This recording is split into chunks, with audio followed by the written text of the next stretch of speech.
Yeah, up next, we've got another awesome talk by another member of the Zora team. We've got Iain here with us to chat about create tools, as Max mentioned. They're going to kind of go a little bit deeper into what can be done with all the tools that Zora has. So without further ado, I'll invite Iain to come up onto the stage here and share his video, share his audio, do all those good things. And I will also stop sharing my screen so that you can take over as well. So Iain, whenever you're ready. Yeah, thanks for the introduction, Jacob. Yeah, so what I'm going to talk about today is adding on new user interfaces for creating custom edition content types and how the Zora drops tooling works for both the editions and the drops. So the idea here is creating a Zora drop contract with our creator factories and all the on-chain infrastructure, and all you need to build is another front end. So there's no Solidity involved, and this really just uses what Solidity we've already deployed on chain and kind of how some of it works behind the scenes. Just going to make sure I have the chat open for you guys and start sharing my screen. Give me 1 second. So we'll start off with some of the official Zora documentation because it's a pretty great way to understand how our smart contracts work. So if you go to smart contracts and then create an NFT collection, this does a pretty good overview of all of the different NFT contracts that are a part of our drops tooling. The way the contracts are structured is there's a Zora Nft Creator, and it's a factory that creates the ERC 721 drop. And it's a template NFT contract that creates a new edition. The idea with the ERC 721 drop is that the metadata that is generated from the drop contract is generic. So an example of that is in, for instance, a edition, you want to have the metadata pretty much the same, except for just the edition ID that changes. However, with a drop, you want to go into a folder either on a server or on an IPFS or Arweave instance and grab the specific token ID, because each different token is a completely unique artwork. And those are the two main distinctions. We actually have a repository open sourcing soon that provides more interesting renderer approaches. One of them allows for products and redemptions. One of them allows for creating groups of editions. So if you have 100 that want to be one, to another 100 that want to be another. So there are a lot of fun things you can do with that, but it's Solidity. And I wanted to keep this talk really into how the JavaScript interface works. So if we go to the Zora Nft Creator here, you can see these are the arguments for creating a contract. And here there's a function to create an edition and a function to create a drop. Now, this function does the creation in one go. So a lot of things get done at once. And we can break down a little bit more specifically how this works and what the JavaScript interface is in this create edition function. So an interface you guys might be more familiar with that I'm going to jump to is the Etherscan interface. Just to show how this is not really proprietary Zora, but it's just general Web3. We can have the create drop here that takes the name, symbol, admin, edition size, royalty BPS, all these different arguments. We'll talk about it in a little bit. And then one for edition. And then there's another one that's for generic stuff. So this is if you're doing Solidity extensions, you can utilize that. Going here. So the first argument is the name. It's the ERC 721 NFT standard we all know and love. And it's actually for editions, the name of the NFT. So if we go to test to create.zora.co, we pick this Zora Genesis Hackathon NFT, and then we go to Etherscan for that address, you can see that the title here matches the title here. And the metadata for the NFT is informed by the contract title. Now, one thing to think that's a little problematic with this is that typically indexers don't support changing the name and the symbol of an NFT contract, meaning that a lot of this stuff you can edit after the fact, but name and symbol are two that you just can't really edit, unfortunately. The next is the edition size. Edition size is interesting. It is the maximum number that can be minted. And this is a level of creating scarcity. It's a useful way to sell NFTs. If I told somebody that they could buy 100 and then I actually could have sold 1,000, those 100 would be worth less in some ways because there are more people willing to sell the same item. If you set the edition size to 1, you're creating a 1 of 1 NFT. And this is actually a nice way to use these contracts if you want to just mint a bunch of specific NFTs on a front end that are yours and they're not being sold in large amounts. The other thing is we have a concept of open editions with this tooling. And open editions is an edition that can be minted to any size, but it has the ability to be closed. So after the edition is closed, see open edition here, the edition size is marked as the number that were minted in the sales period. So this would be 18,546. And then there could be no more minted after that point. So it takes the full set possible number of mints from the Ethereum blockchain and then shrinks it down to the number that are minted. And there's a contract function to do that.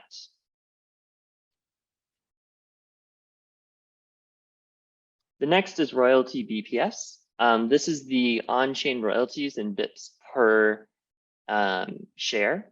And BPS essentially is a 100th of a percent. So if you want 1%, you put in 100. If you want 10%, you put in 1,000. If you want 10.01%, you put in 1,001. The reason this is not just a percentage is that Solidity doesn't support a decimal point, and it's a pretty respected financial way of setting the percentage. So you can see here, I'm doing a 10% royalty, that's 1,000 BPS. A thing to do too is if you're unsure how this works, you can just do BPS from percent into Google, and you get a nice little calculator here and a chart. And there's some this calculator is quite nice. So I can type in 10%. It will give me the basis points.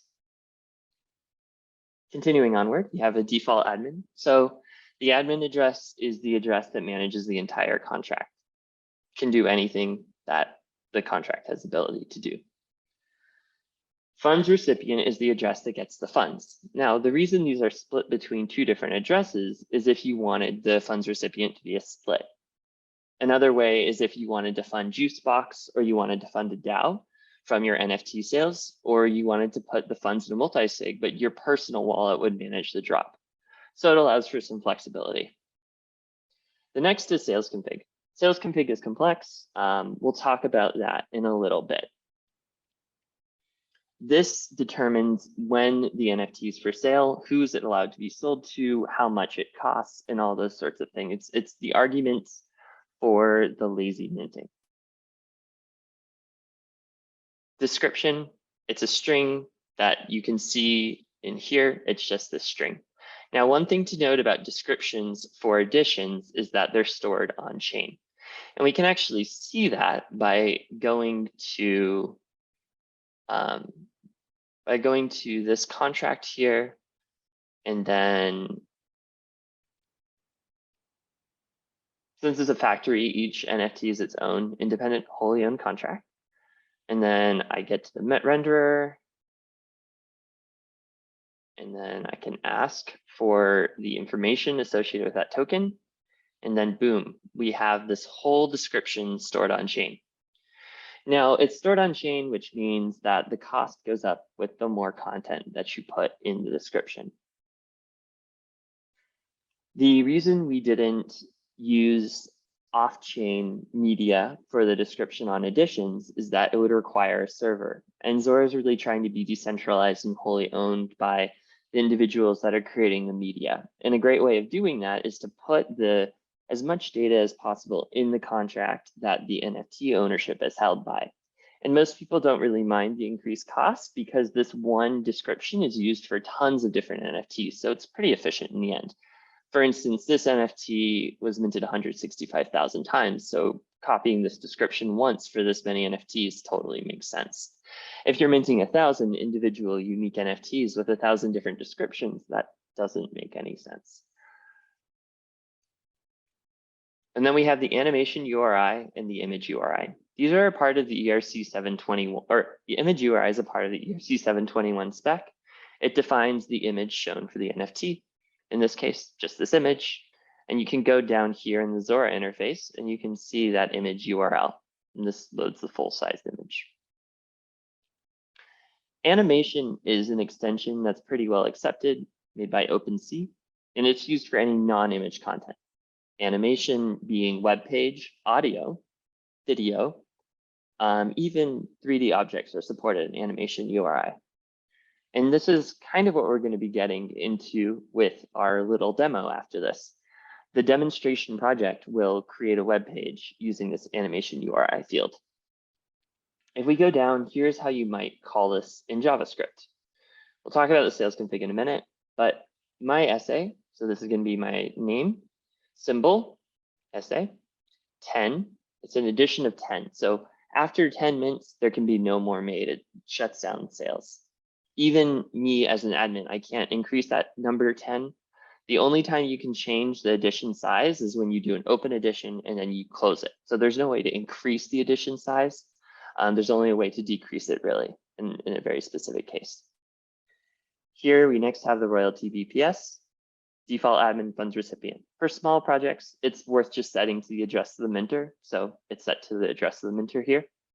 Sales config, you can pass in a default sales config and that'll just disable sales. And then you can go ahead and use the Zora create tools to set your sale settings.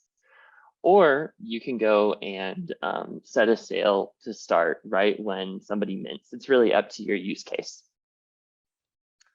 Here we have the IPFS URLs. Now, if you're familiar with typical HTTP, what is IPFS colon? It's just a way to specify that the asset lives in the IPFS system rather than on the web HTTP, HTTPS. You can totally replace these URLs with HTTP and HTTPS, but it's not recommended because it's not a decentralized thing. If your server goes away, the NFT image becomes broken, but it's really up to you. Okay, now we're going to talk a little bit about the sales configuration. The sales configuration is, one thing to notice is this is a Solidity extension that takes in a different size compared to a full number. A full number in Solidity is typically defined as 256 bits. This clamps down those numbers quite a bit into 104, 32, 64 bits in order to save space. And this saves deployment costs, which saves you Ether. First is the public sales price. It's in the number of Ether, and you are going to specify that to 10 to the 18th. Easy way to get that is ethconverter.com. So if I pass in 1 ETH, it'll be 1 to the 10 to the 18th way, and this is a way field. So you would put the way into your public sales price. Max sale purchase per address. This is how many you can purchase per each address. And if you set it to 0, that means you get unlimited mints per address. But let's say you only wanted one address to mint 4 or 5, so they couldn't buy up all of the NFTs in one go, or even just one, you could set that to that number.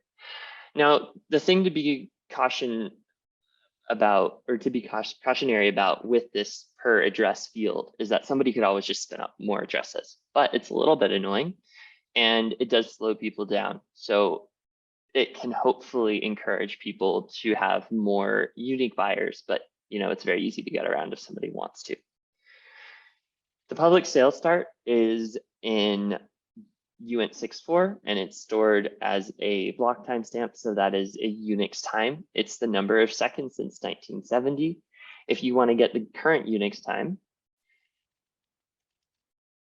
you can just type Unix time in DuckDuckGo and it'll tell you the current time. I can do 2022 0202 T1200. Actually, for drops, what I typically use for Unix time is Wolfram Alpha. So if I go to Wolfram Alpha and I say Unix time yesterday, 12 p.m. CET, Central European time, it will say convert yesterday at at 12 EDT. Okay, this is not working. Unix time, 12 p.m. August 2nd, CET. So convert 12 p.m. CEST, August 2nd to Unix time. Boom, we get the timestamp right there. And then we can just take that and put that into the contract. It's a nice trick, especially when you're dealing with drops across many different time zones, to just quickly get that number for your sales start and sales end. If you're building a UI, you probably will use some sort of calendar, so it's not a big deal. If you don't want to start with a public sale or a private sale, that's a pre-sale, you can just set the value of all of these timestamps to 0. If a sale starts at the beginning of time and ends at the beginning of time, it never happened. Pre-sale start. So pre-sale is determined by this Merkle root. The Merkle root is a predefined way of determining all of these different users if they exist within the set. And if a mint matches the Merkle root, then it can be minted under pre-sale. And the Merkle root includes the variables for sale price and max purchase per address and address. So there's no settings for that in the contract. It's taken directly from the Merkle root. If you're not using the Merkle root, it's safe to set a Merkle root of 0s. And the reason you choose 0s as opposed to anything else is that 0s are cheaper to store on the blockchain. So when you're making an empty Merkle root, just set it to be a bunch of 0s. Don't choose something like EEE or NNNN. Like it's all the same thing as 0. The chances that there's a valid Merkle root resolving to that is basically 0. So you wouldn't have that concern, but the concern you would have is just saving storage space. And this is how you would import a type and TypeScript from the Zora Labs NFT drops contracts package.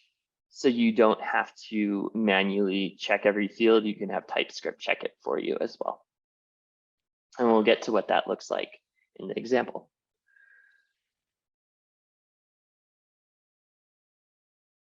The docs links are here, and then I can share the slides in the chat.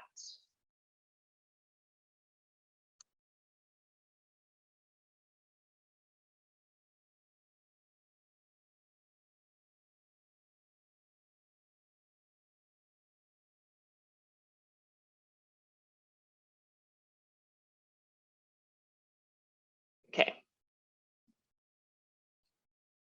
Let's go through some code. So I made a little demo project for this that allows you to mint markdown essays with the Zora Edition tool. And we can actually take a look at the current version at this link here. It's hackathon quality code, so don't judge me too much.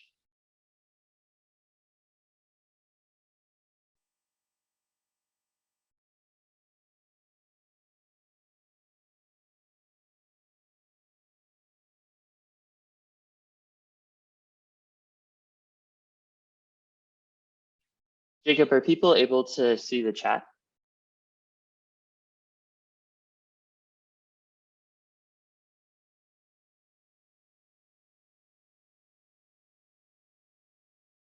And I believe there's one environment variable this minter needs to set up. So I'm going to go and set that really quickly.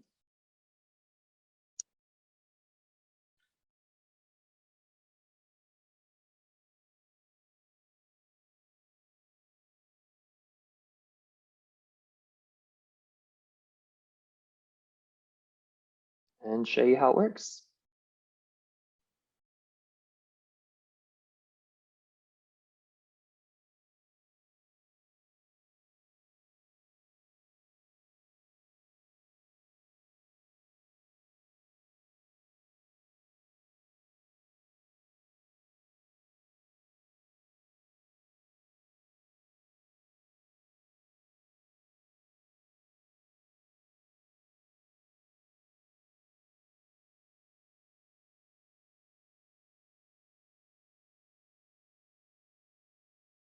Okay. I don't really have great ideas for this essay, but I can give you a quick demo. on my local host. So let's do that.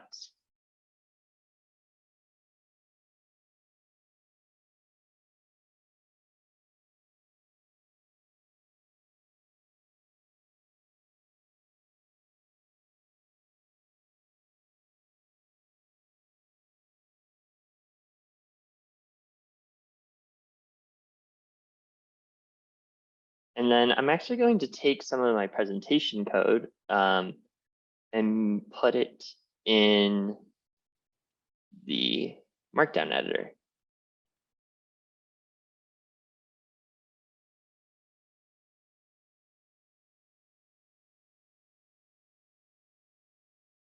In Markdown, you can do this to create a code block.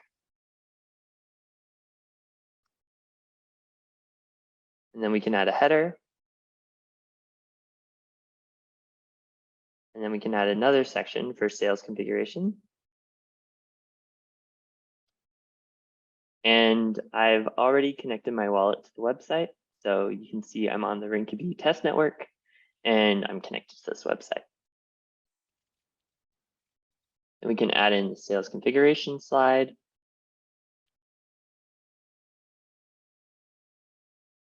And then I'm also going to add in a GitHub repo.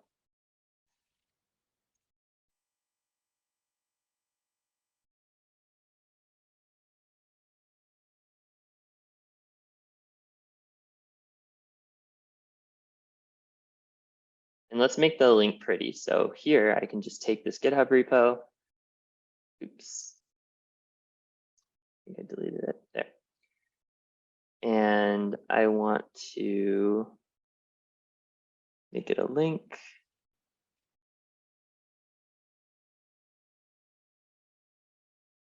And if we look at the preview, this is wrong.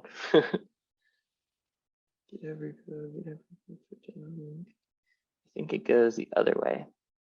Gotta love Markdown.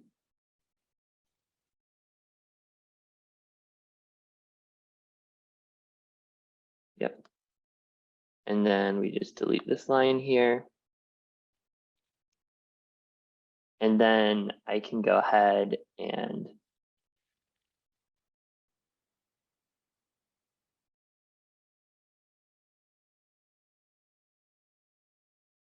publish.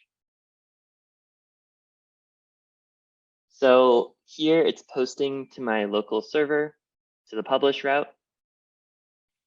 And then the publish route is returning a response here with the SAC ID and the image CID. And if we take a look and see what these are, this should be an HTML web page of the essay I just wrote. So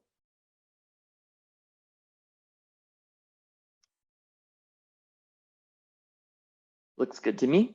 Create an edition, there's some code, and you can take a look here, and this is the rendered HTML from that Markdown editor. And it says publishing. So if I go over here, there's a contract interaction, and I can go ahead and take a look at the hex data for it. And if I turn this into, we can just see if this works. I've never gotten the MetaMask data parser to work.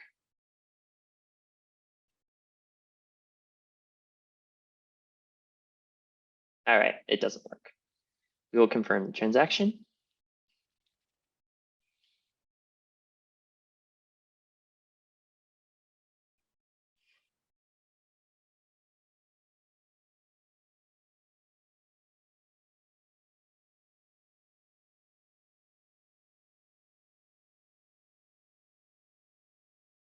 It went through. And then the easiest way to determine where the new drop address is to look at the events on Etherscan. And you're going to do the same thing in JavaScript. We can actually add that in if there's a little bit of time, because right now it does nothing. It should redirect to a page where you can view your essay when you're done making your essay. And create drop. The second address would be the edition contract address. So this is our new contract we just made. And if we look at the contract, we can do read. Let's see, I think I need to set it as a proxy.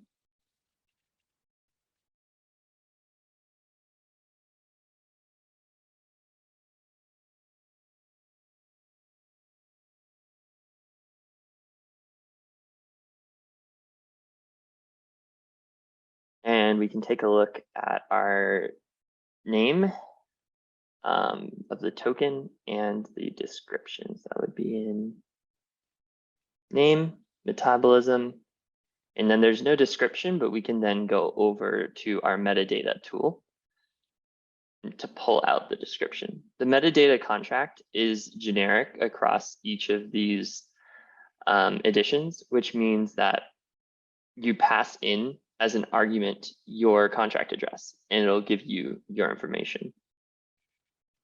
So we have our description, creating a drop presentation, looks great. We have an image URI. So if we go to Zora IPFS and we look at that image, boom, that's exactly what we just saw. And then our animation, let's see if this works. Yep, okay.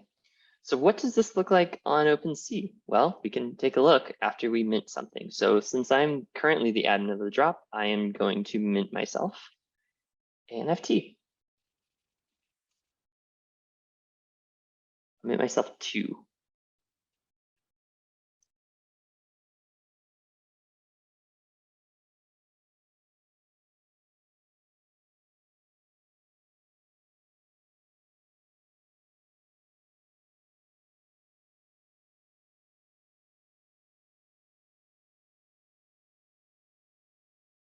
We can pull this edition up on our testnet view.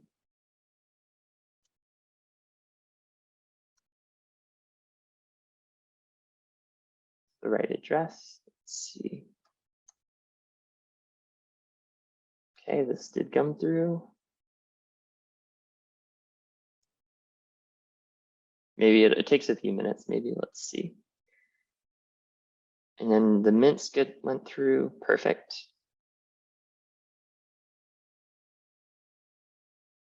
And then right here, we have our essay, Metabolism. This is, the image is used as the preview. That's why we have to create an SVG. You could also upgrade this to allow somebody to upload a preview image. And then I open up the essay and boom, I have the essay here. Something to note is in the sandbox view, GitHub will not allow blah, blah, blah. So I need to go and open the site in a new window.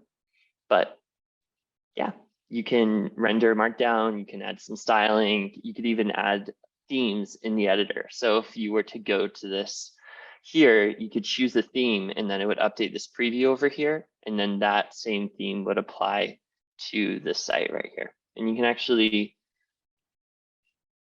fork this and do whatever you wish with it. And there's a nice little GUI editor here for those that like that.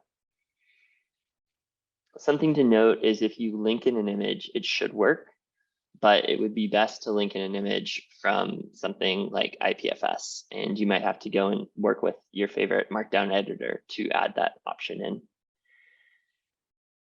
Now that I've created this edition though, and I can see on an OpenSea, which is awesome, and I can actually probably see it soon on the create tool. I think it's just cached. Let's see. Nope.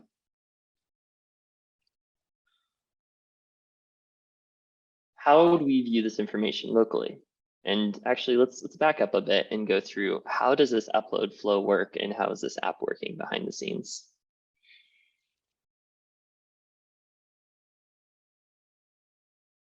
The main page here is the create page, and the sale starts off at 0 and ends in 1 week.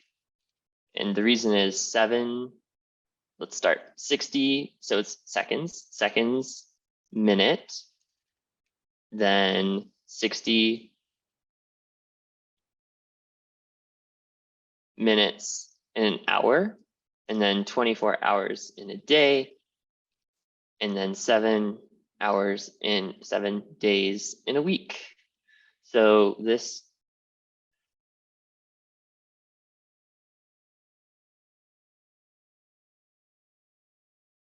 sets the sale to last a week, disables pre-sale, sets 100 purchases per address, and a 0.1 ETH sales price. Can go ahead and see that works by going to our drop and calling purchase. Where is it? Purchase 0.1. I want one of them. Nope, that'll fail. 1. That's successful. And then this is all pretty standard React. So this here is used to disable the button when publishing.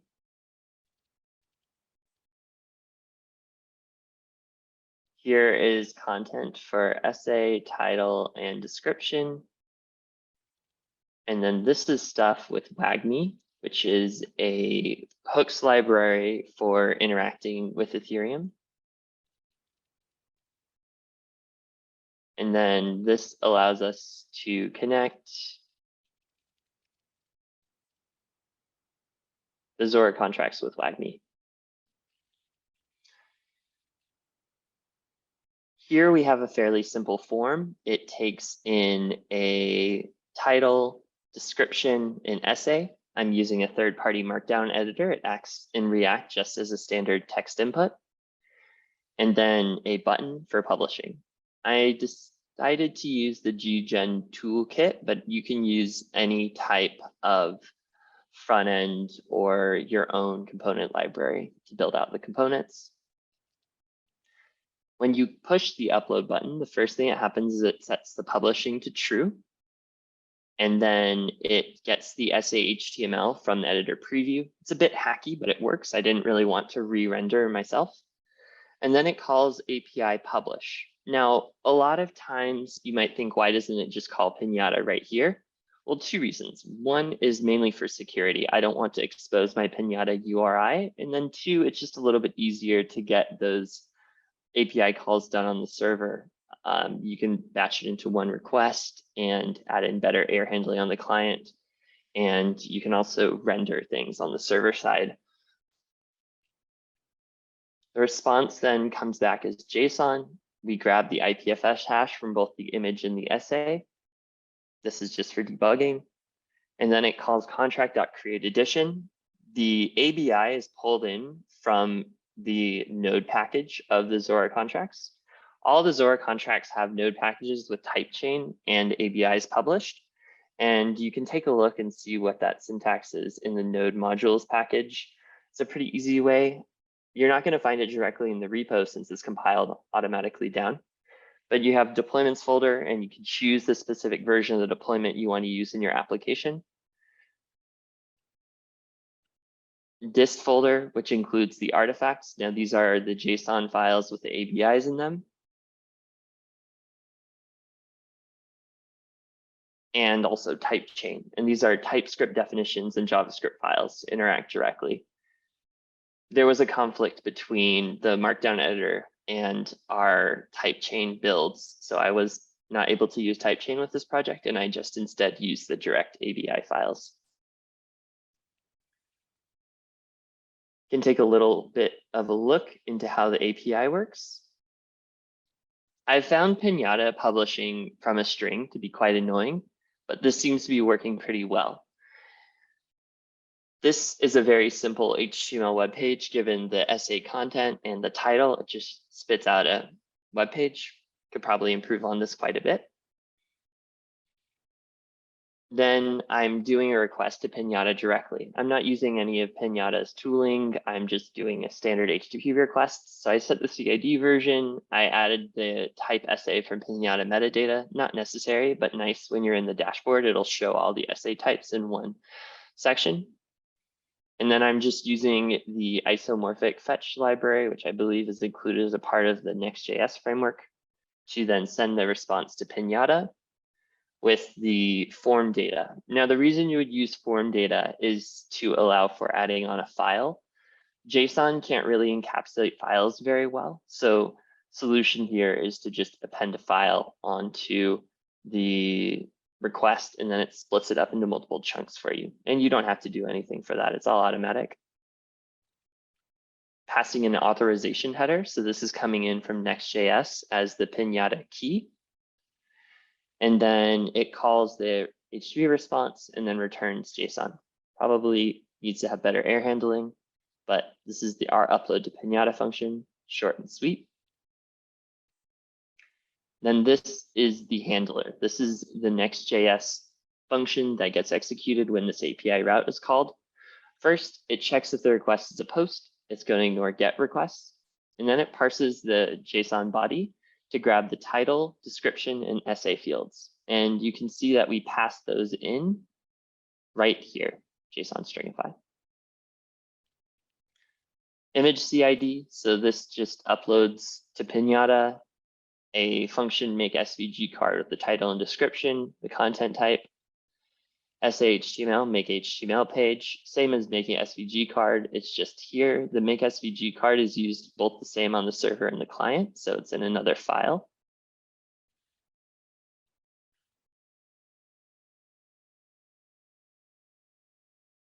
And I exported an SVG from Illustrator and threw in the text. That's why the scaling is a bit weird. It's probably better to manually write your SVG, but time. The next step is to upload to Pinata the essay, and then it just returns the image and the essay CID. And the CID is the content ID field. It describes the file on IPFS. So when your URL looks like IPFS:// this is where the CID is put. If you're addressing a folder, you just add the folder after that, and a bunch of files can fit in a CID, but these are just simple CIDs that include only one file directly. There's no folders involved here. This is a bit of a hack to create our symbol field. We can take a look at that here. So the symbol of the NFT, let's see, Rinkby, fresh here. Now it knows. So 3 Metabolism. I don't know why meta got removed. Oh, substring 1 through 10. It should be substring 0 through 10, maybe 8. So it just takes the first 8 uppercase letters that are A through Z, 0 through 9, and makes that the symbol. And you can see our purchase went through here, and let's see if it shows up on the Zora Creator testnet. Should at this point. Yep, it's doing something. There we go. Metabolism 22 hackathon, creating a drop presentation, and right here is the mint button, and then here's the treasury, so I can run a withdraw here. Now, I want a better preview page than this. So now that we've covered how the upload works and how the CID is then added to how the CID is added, we can then now look at how we retrieve this published contract. So if I go to additions ID, I wrote a web page that does a call using use contract reads and has an index page. So if we go to additions / the addition I want, let's see what happens.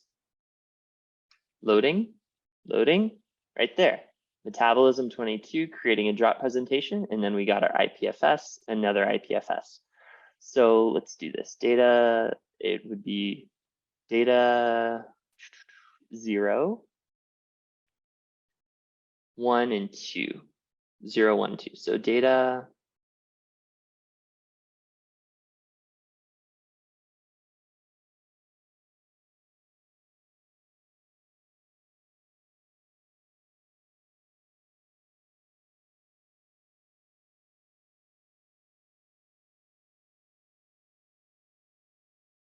under info or nothing. And then our data field. And we know data's got to exist. So now we can do title, image, essay equals data. And then we can return header, heading, title, 1, make it real big. We can embed the web page. Since this is a full web page, I'll just pass an iframe source.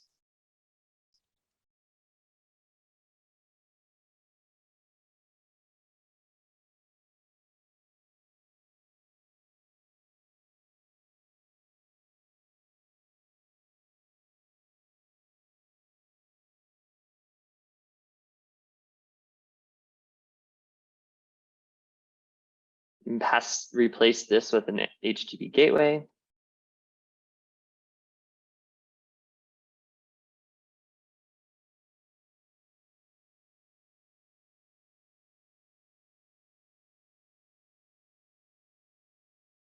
This is all React-y stuff.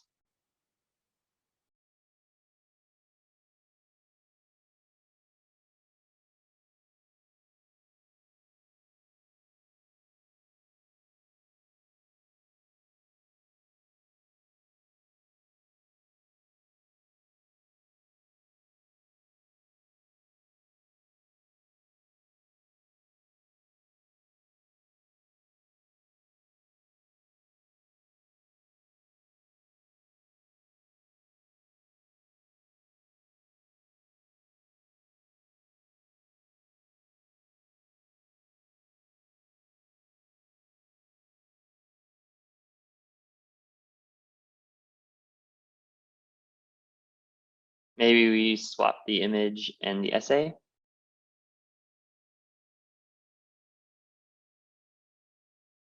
There we go. Create an NFT edition. And then it looks like there was an issue loading the essay. Not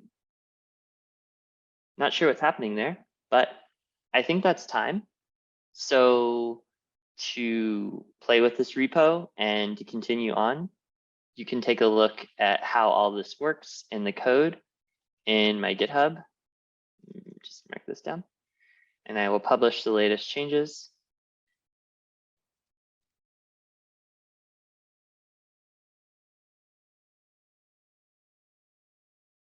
To